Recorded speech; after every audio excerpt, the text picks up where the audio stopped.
হ্যাঁ, বাম্পার অবশ্যই করে দিতে হবে, নাহলে এরা যেভাবে যাওয়া শুরু করছে।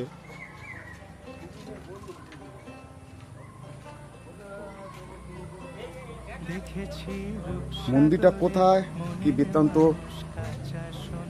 সেটা বলতে হবে না, প্রায় সবাই জানে, কারণ যেতে আসতে সমস্ত মানুষজন দেখেছে।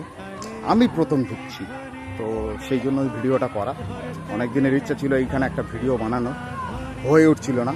আজকের একটা সুযোগ পেয়েছি, সময় পেয়েছি, তো টোটালটা ওই জন্য করে যাচ্ছি। সত্যি ভিতরটা অসাধারণ। আমি এই প্রথম ঢুকলাম, কিন্তু দেখে সত্যি মন ভরে যাচ্ছে। অসাধারণ অসাধারণ। আমি প্রথমেই চলে যাব সরাসরি শিব মন্দিরে।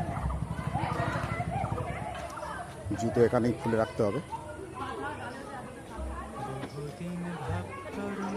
আচ্ছা, এখানে আরেকটা যে মন্দির আছে, যথাসম্ভব মা কালীর মন্দির, আমি জানি না, তো সেটা বন্ধ আছে এখন। তো আপাতত শিব মন্দির। শিব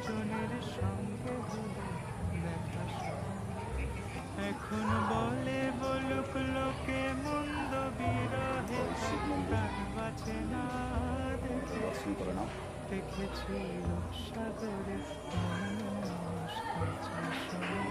চারদিকটা ঘুরিয়ে দেখাই।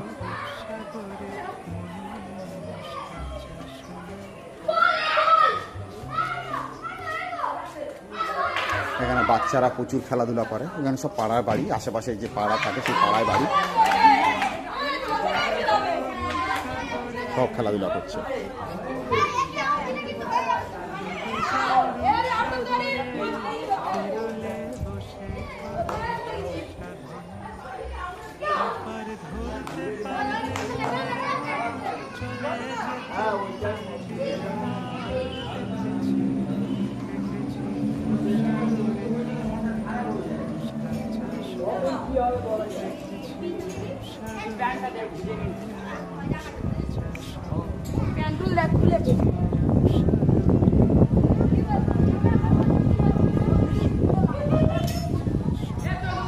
এটা চারপাশটা এইরকমই দেখতে। এবার মেন গেটটা কাছে যাবো, গিয়ে দেখবো খোলা আছে কিনা। যদি খোলা থাকে তো ভালো, নাহলে গলিয়ে গালিয়ে যেমন করে দেখাই প্রত্যেকবারে সেইভাবেই দেখাবো।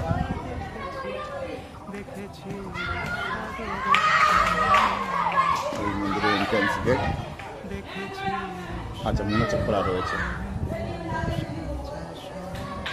আচ্ছা, এটা মেন গেট। তো এই দেখেন,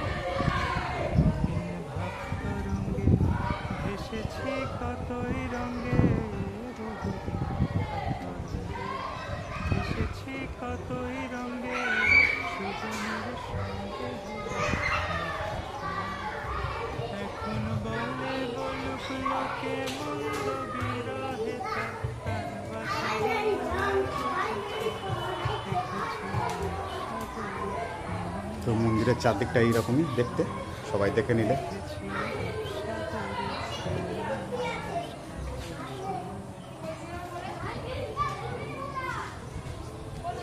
সত্যি সুন্দর মন্দির। আমি এত বছর এখানে ঘুরছি, আসছি, ফিরছি, কিন্তু এই মন্দিরে কোনোদিন ঢুকিনি। যেটা আজকের সময় পেলাম, আজকেরই ঢোকার অপশান হলো, সত্যি ভালো লাগছে। অশ্বত্থ গাছ, অশ্বত্থ গাছের হাওয়া অসাধারণ। হাওয়াটা হচ্ছেও তেমন এখানে আজকের। অসাধারণ লাগছে, অসাধারণ লাগছে, শুধু দেখতে লাগছে। দেখো ভিউটা।